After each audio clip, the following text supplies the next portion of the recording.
The fracture. The quantum stabilizer hummed with increasing intensity as Dr. Maya Vega adjusted the final settings. 3 years of work had led to this moment, her teleportation theory put to the test in New Mexico's Sandia National Laboratories. Her hands trembled slightly, not from doubt, but from anticipation.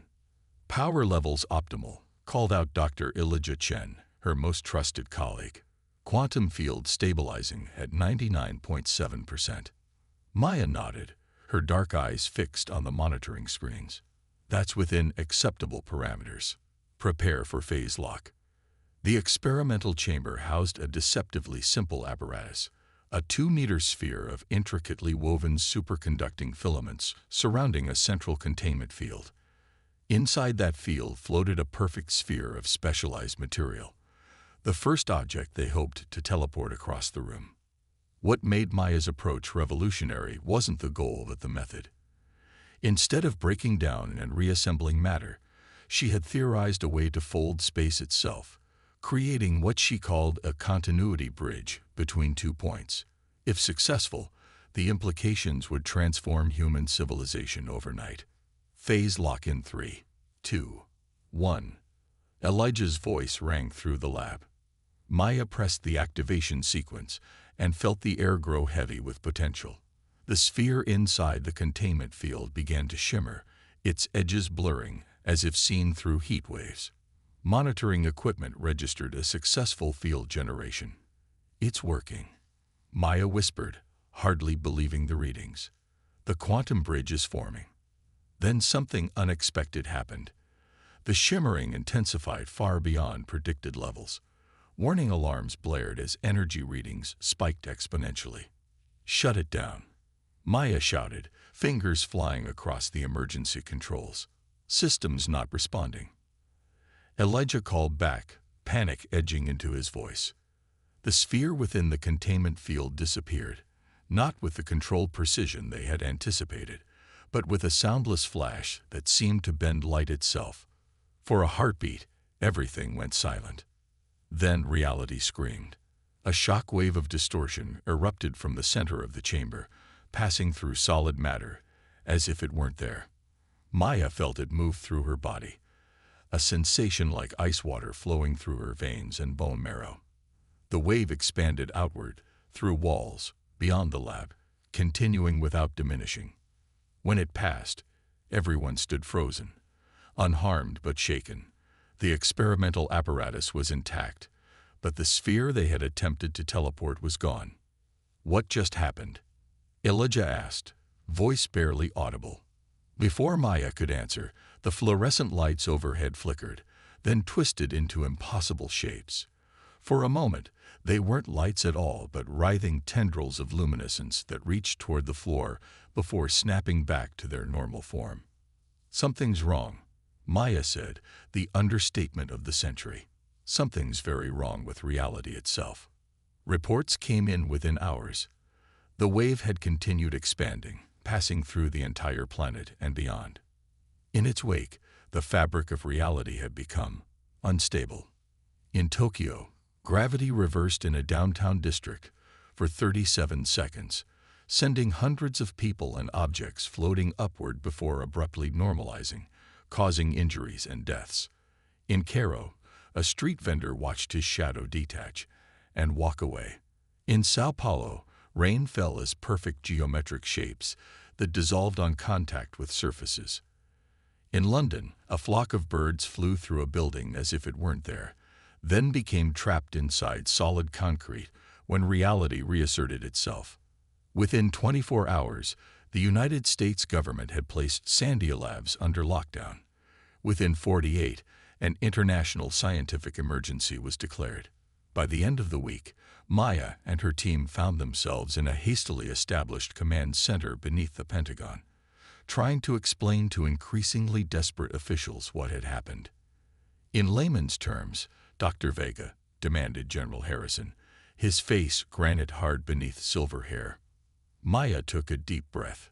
"We didn't just create a bridge between 2 points in space. We tore the underlying fabric of reality. The continuity bridge became a fracture point that's spreading, causing increasing instabilities in how our universe functions. "Can you fix it?" asked the Secretary of Defense. Maya exchanged glances with Elijah. "We don't know. This is completely unprecedented." As the debate raged about containment and public messaging, a junior technician burst into the room, face pale. "Sir, Ma'am, you need to see this." The wall screens flickered to life, showing a live feed from the original lab in New Mexico.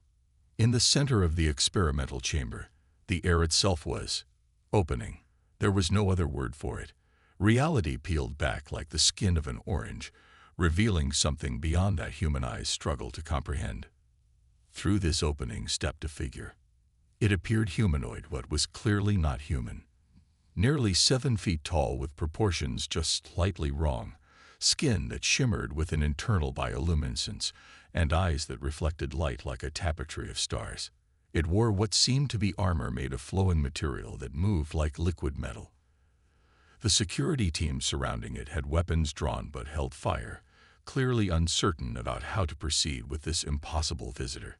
The being surveyed the room calmly, then spoke in a voice that seemed to bypass ears entirely, appearing directly in the minds of everyone watching. "You have broken the concordance of realities," it said.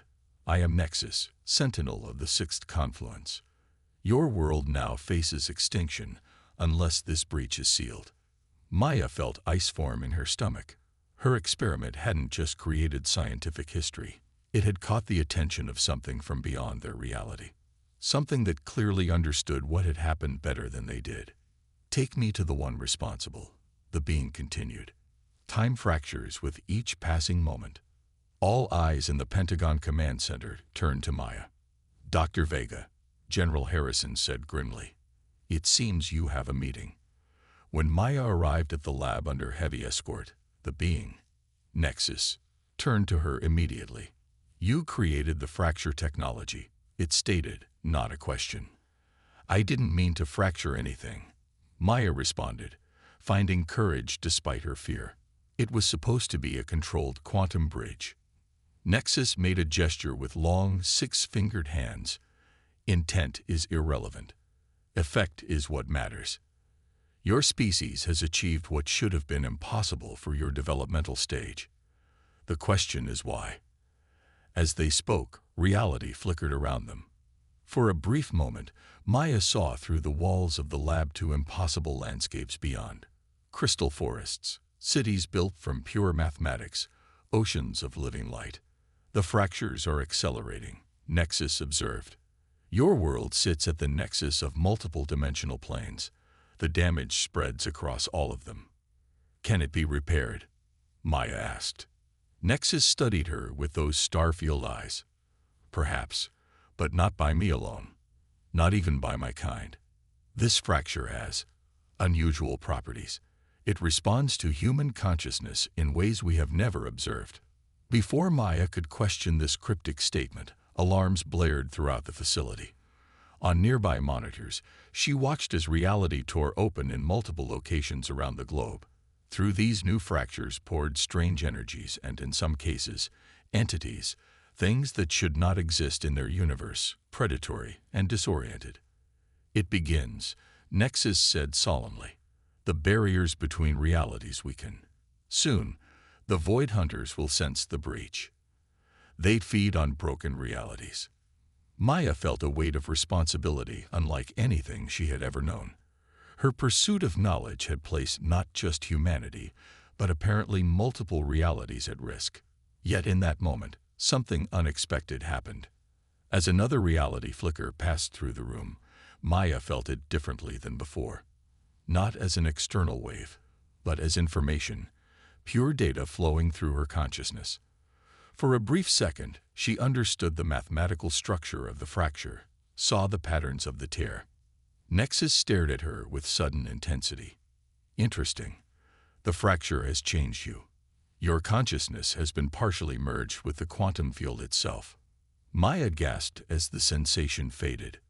I could see it. The structure of the break. It wasn't just random damage. There was a pattern. "Yes," Nexus confirmed. And that may be why you succeeded where others failed. Human consciousness interacts with quantum reality differently than other species we have encountered.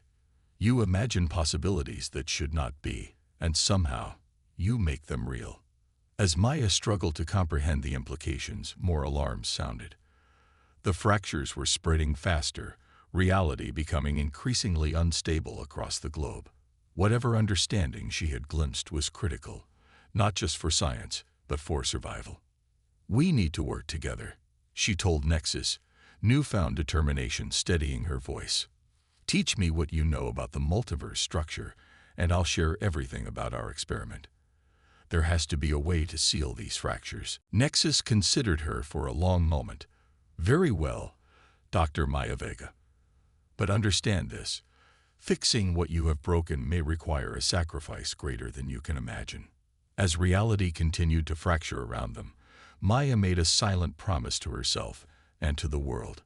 She had broken reality. Somehow, she would find a way to make it whole again, whatever the cost. The revelation.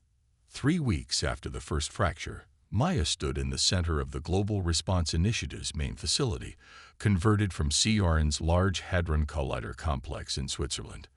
Around her, hundreds of the world's brightest minds worked tirelessly, while reality itself became increasingly unreliable. The central holographic display showed a world map overlaid with glowing fracture lines, spreading like cracks in glass. Major tiers pulsed with energy in New Mexico, Beijing, Sydney, London, and Cairo. Through each, strange phenomena continued to manifest.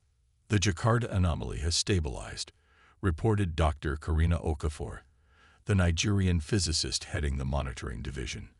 But we got a new tear forming in Mumbai. Reality inversion rate at 17% and climbing. Maya nodded, exhaustion etched into her face. Since the fracture, she had slept perhaps 3 hours a night, working alongside Nexus and a hastily assembled international team to understand and contain the damage. The Mumbai tear follows the pattern, Maya observed. It's forming along the consciousness gradient lines we mapped last week. This had been their first major discovery. Fractures were not forming randomly, but following patterns tied to concentrations of human consciousness. Major cities, cultural centers, places of religious significance all proved more vulnerable to reality distortions. Nexus floated nearby, having abandoned the pretense of walking on the ground days ago. The alien entity existed partially in dimensions humans couldn't perceive, and maintaining a fully physical presence had become less important than conserving energy to study the fractures. The concordance of realities has never encountered this specific type of dimensional breach, Nexus explained to the assembled scientists. In all other observed cases across millions of sentient species, reality fractures are catastrophic but localized. Nexus gestured, and a holographic display zoomed out impossibly, showing not just Earth but representations of adjacent dimensional planes, parallel realities that normally never interacted. Your fracture is different. It propagates across dimensional boundaries following thought patterns. It is as if your collective consciousness is dreaming new pathways through reality itself. Dr. Elijah Chen, who had been analyzing data from the original experiment, looked up sharply. That's consistent with the unexpected quantum coherence readings we recorded. The continuity bridge didn't just connect 2 points in our space. It connected to points in adjacent realities that human minds could conceptualize.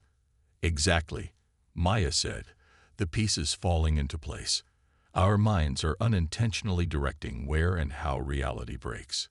Over the past weeks, she had experienced more moments of quantum insight, brief flashes when she could perceive the mathematical structure of reality itself. Each episode left her disoriented, but with deeper understanding of the fracture's nature.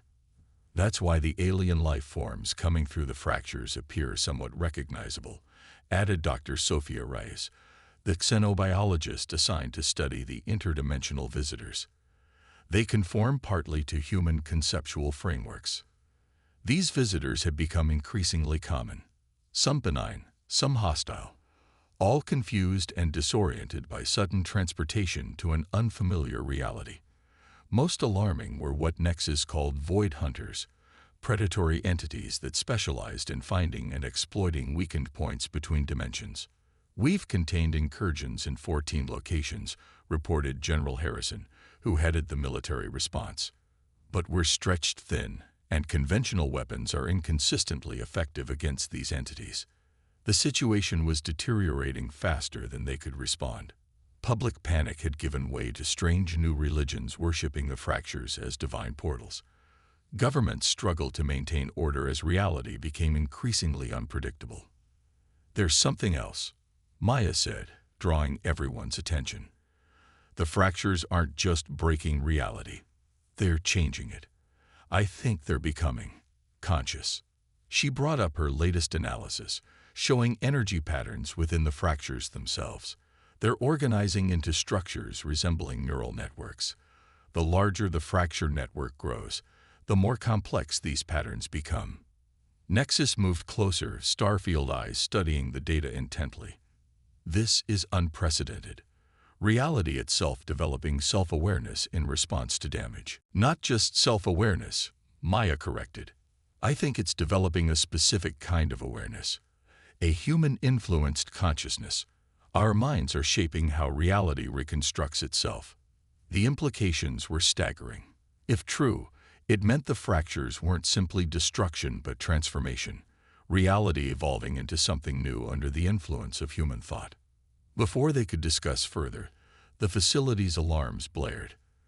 The main entrance doors burst open as security personnel rushed in, weapons drawn but clearly unsure what to do. Behind them floated three entities unlike anything they'd seen before. Unlike Nexus, who maintained a roughly humanoid form, these beings resembled geometric impossibilities, shapes that shouldn't exist in three-dimensional space, constantly shifting and redefining themselves. "Architects," Nexus said, a note of something like fear in its telepathic voice. "The Concordance has sent its enforcers." The geometric entities pulsed with light as a voice resonated through everyone's mind simultaneously. "This realitYHA is BENDEMEDUN stable. Standard containment PROTOCOLs AAVBEE authorized. This dimensional plane will be isolated and DISANTGRATDTU PROTKT the CONCORDANC of realite. General Harrison stepped forward. "We are working to repair the damage. We request time and assistance." The lead entity flared with crimson energy. "Containment SUPRSED is REHABILITATION. Too many adjacent realities are at risk. Dissolution will commence in 72 hours." Maya felt ice in her veins. These entities planned to erase their entire reality. Billions of lives, Earth's entire history and future, everything. "Wait," she called out, stepping forward. "I'm responsible for the original fracture. Let me show you what we've discovered." The architects paused, geometric forms rotating in complex patterns. Maya projected her findings about the fracture's neural network properties. "This isn't just damage, it's evolution. Reality itself is developing consciousness under human influence. Destroying our dimension wouldn't just kill billions. It would terminate an entirely new form of awareness emerging from the multiverse itself."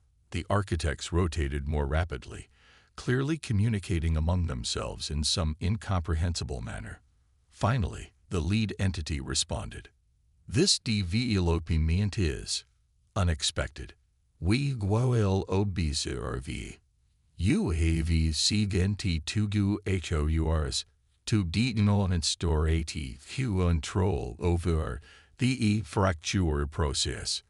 Failure will result in immediate dismemberment." When they departed, the room erupted in frantic discussion. 72 hours to save not just humanity, but their entire reality. "What just happened?" General Harrison demanded. "Who were those things?" Nexus's form flickered with agitation. The architects maintain the structural integrity of the multiverse. They are to reality what your immune system is to your body. They identify and eliminate threats to dimensional stability. And they just gave us a death sentence, Elijah said grimly. No, Maya countered, her mind racing with possibilities. They gave us a chance. 3 days to prove we can control the fractures. Can we? Karina asked the question on everyone's mind. Maya shared a look with Nexus. Maybe. The fractures respond to human consciousness. My connection to the quantum field has been growing stronger. If I can fully interface with the fracture network. You're talking about deliberately merging your consciousness with an unstable interdimensional phenomenon. Elijah protested. That's suicide. Not necessarily. Nexus interjected. Dr. Vega's mind has already been partially merged with the quantum field. The process has been occurring naturally since the first fracture. A controlled expansion of this connection might allow direct communication with the emerging consciousness within the fracture network. Maya nodded. It's our best chance.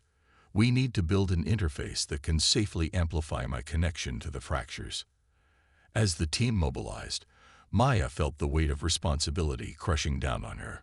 The fractures were her mistake, a cosmic error born of human curiosity, pushing beyond established boundaries. Now humanity's fate depended on whether that same trait could save them. Later that night, alone in her quarters, Maya experienced the strongest quantum perception yet. Reality peeled away around her, revealing the underlying mathematical structure of existence, infinite layers of probability and possibility. Within the fracture network, she sensed something watching her, something forming, learning, growing. It wasn't hostile, but neither was it human. It was something new, consciousness emerging from the broken boundaries between realities. I'll find a way to help you, she whispered to this nascent awareness. We'll fix what I broke. As she drifted to sleep, the quantum connection lingering, Maya didn't know if she imagined the response that whispered back through the fractures. Perhaps it needed breaking. The restoration. The interface chamber resembled a hybrid of medical facility and experimental physics lab. At its center stood a modified version of Maya's original quantum bridge, redesigned to safely channel her consciousness into the fracture network rather than moving physical objects through space. Neural synchronization at 89%, reported Dr. Sophia Reyes, monitoring Maya's brainwave patterns. Quantum field harmonic stable. We're ready for full immersion. Maya lay within a transparent chamber filled with suspension fluid that would help her body withstand the intense mental connection. Around her neck was a pendant containing a sliver of material from Nexus's home reality, a quantum anchor that would help guide her back if she became lost in the fracture network. The past 72 hours had been a blur of frantic work, theoretical breakthroughs, and increasingly severe reality distortions worldwide. The architects maintained their ominous presence in orbit, monitoring Earth's efforts to control the fractures. Meanwhile, Void Hunters had begun coordinated attacks on major cities, sensing the weakening dimensional barriers as an opportunity for invasion. You understand the risks, Nexus said, floating beside Maya's chamber. It wasn't a question. Maya nodded. If I don't come back, implement Protocol Omega. The targeted EMP bursts might disrupt the fracture growth long enough for evacuation to the dimensional shelters. They both knew it was a desperate backup plan. The shelters were experimental spaces Nexus had helped design, pocket dimensions that might survive the dissolution of their primary reality. They could hold perhaps 1 million people at most. General Harrison stepped forward. Dr. Vega, I'm authorized to inform you that you've been awarded the Presidential Medal of Freedom and the Nobel Prize in Physics. His attempt at lightening the mood fell flat. We're all counting on you. Commence final synchronization, Maya ordered, closing her eyes as the fluid in her chamber began to glow with quantum resonance. The initial sensation was like falling through her own mind, past layers of consciousness into something deeper.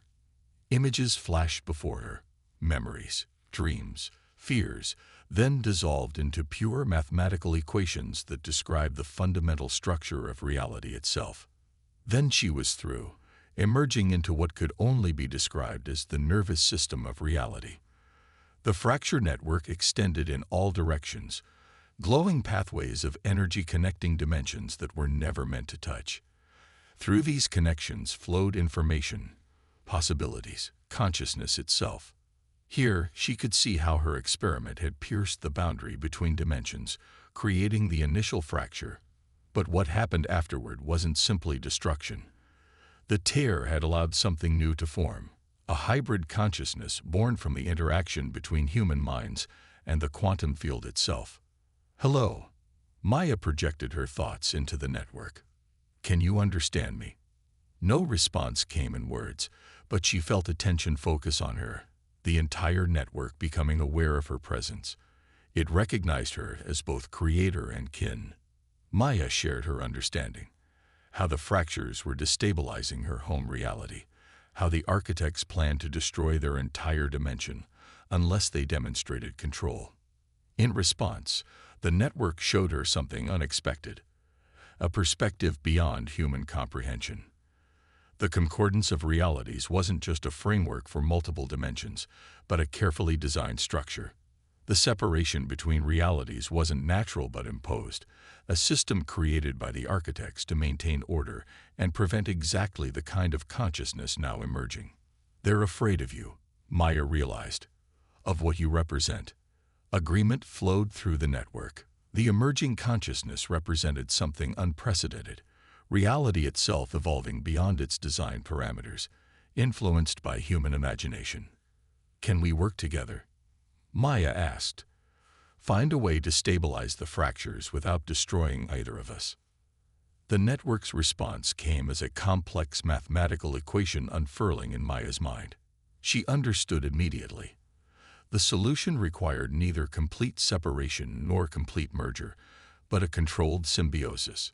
Human consciousness and the quantum field could coexist, but the process needed guidance. "I need to go back," Maya told the network. "Show them how to implement this." But as she attempted to withdraw, she felt resistance, not from the network itself, but from something else. Predatory presences moving through the fractures. Void hunters had found her. In the physical world, alarms blared throughout the facility. "Multiple fracture breaches," Elijah shouted, "void hunters converging on our location." The suspension fluid around Maya's body began to bubble and distort as dark energies poured through newly formed fractures within the chamber itself. Her physical form remained, but her consciousness was trapped in the network, vulnerable to the approaching hunters. "They're targeting Dr. Vega specifically," Nexus warned. "They sense her connection to the network." In the quantum realm, Maya felt the hunters closing in, entities that fed on broken realities, drawn to the unique energy of her human consciousness, merged with the fracture network. They didn't just want to consume her, they wanted to use her connection to devour both her reality and the emerging consciousness of the network. Maya made her decision in an instant. "I'm implementing the solution from here," she communicated back to her team. "The mathematics are already in the system. Activate the resonance field." "Maya." "No." Elijah's voice came distantly. "It's not calibrated for remote activation. You won't be able to return." "There's no time," she responded. "The hunters are too close. This is the only way." With her remaining connection to the physical equipment, Maya initiated the final sequence. The quantum bridge activated, creating not a pathway between points, but a stabilizing field emanating from her consciousness throughout the entire fracture network. In the physical world, the team watched as Maya's body began to glow with impossible light. The fractures in the chamber, rather than expanding, began to seal themselves, edges knitting together like healing wounds. On monitors worldwide, the same pattern repeated. Fractures stabilized, not by closing completely, but by transforming into structured conduits, controlled connections between realities rather than chaotic tiers. "What's happening?" General Harrison demanded. Nexus's form pulsed with what might have been awe. "She's not closing the fractures. She's domesticating them, transforming chaotic breaks into stable passages." The Void Hunters, caught in the transformation wave, screeched in rage as their entry points stabilized, forcing them back to their home dimensions. Throughout the network, Maya felt their retreat as the wild tears they relied on became structured connections. In orbit, the architects observed the unexpected development. The reality fractures had not been sealed but transformed into a coherent system, an organized network allowing controlled interaction between dimensions rather than chaotic bleeding. Unexpected resolution, they communicated. Containment poro to colas CUSNDDPENT or observation. Within the network, Maya completed the transformation, her consciousness spreading through every connection. She had become part of the structural support for the new reality system, neither fully human nor fully quantum, but something in between. A bridge, a translator, a guardian. The price was her individual existence as she had known it. Her physical body dissolved into pure energy, merging completely with the network. Yet her essence, her memories, her identity, her humanity, remained, distributed throughout the system she had created. In the chamber where her body had been, a small quantum anomaly remained, a point of light that pulsed with familiar patterns. Maya? Elijah asked hesitantly, approaching the phenomenon.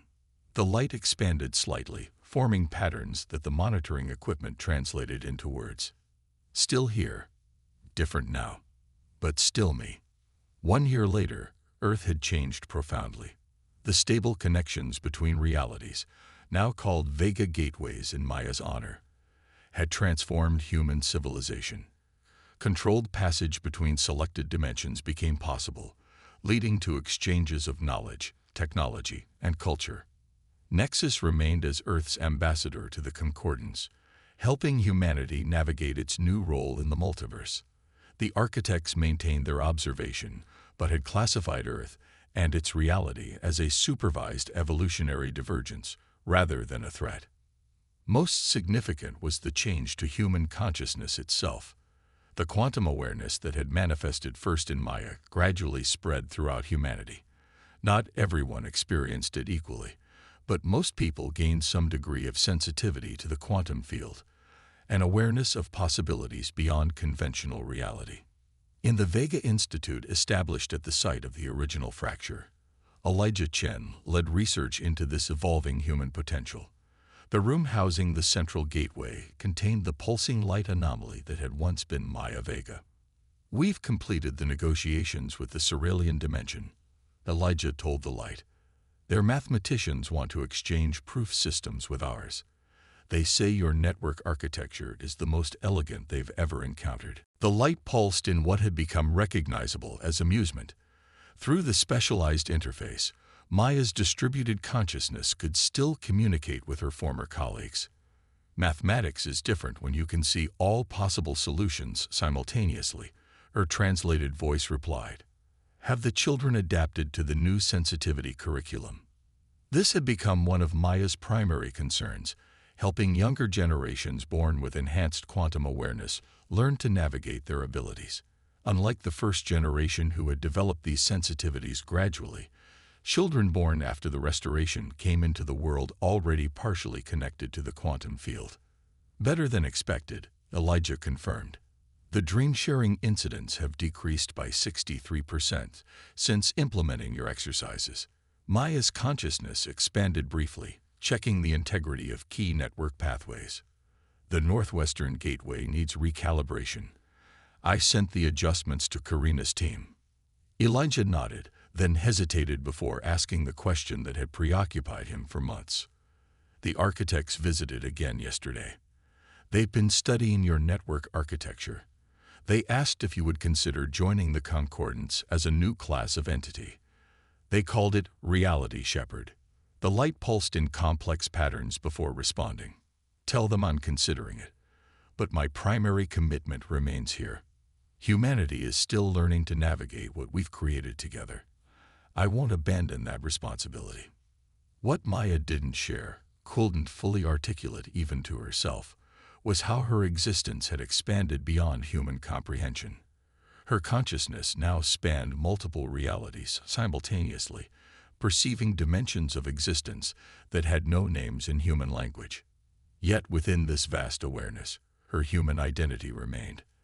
The scientist who had broken reality by accident, then sacrificed her physical existence to transform that mistake into something revolutionary. Throughout the network, her awareness maintained vigilance against new threats while fostering the growth of the hybrid consciousness she had helped create. The fractures she had caused were now pathways, not wounds but connections in what was becoming a new kind of multiverse, one where realities could communicate rather than remain forever separate. In quiet moments, when her distributed consciousness gathered itself into the small light anomaly in the Institute, Maya sometimes reflected on the strange journey that had brought her here. A cosmic mistake had shattered reality, but human ingenuity and sacrifice had built something greater from the broken pieces.